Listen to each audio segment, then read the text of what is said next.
Welcome to YOUCANIC. Today here in YOUCANIC we have a 2013 Ford Fusion, and we're going to go over how you replace the lights and how you're going to replace the blinker light. I've gone ahead and removed it from the vehicle just for the ease of access, for the fact that there's really no space behind here to do it with your hand, unless you've got smaller hands than I do.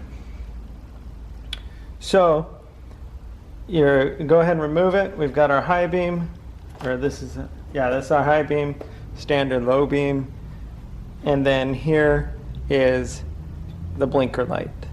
Okay, so we're going to go over how to replace the blinker. So once you've removed it, then you're just going to go ahead and twist this cover, pull it up and pull it out. Set that down there, and then it's just a small bulb inside here. Okay, so the bulb is in here. Just rock it back and forth and pull. And you can pull it out and get your new one to put in here. This bulb here is a 12174 natural amber light is what you would get.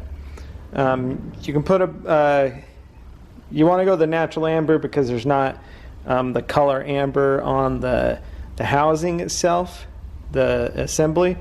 Otherwise, if you put a bright one, then people won't really know what you're doing, because we use the yellow for the blinkers.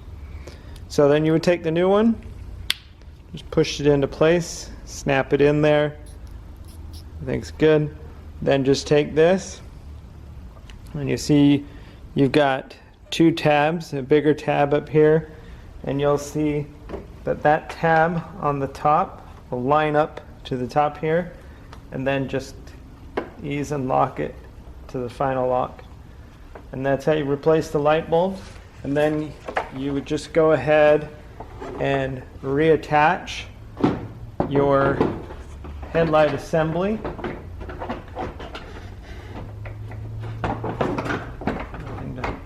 Slide in where it goes and reattach the bumper when you're done with all your lights.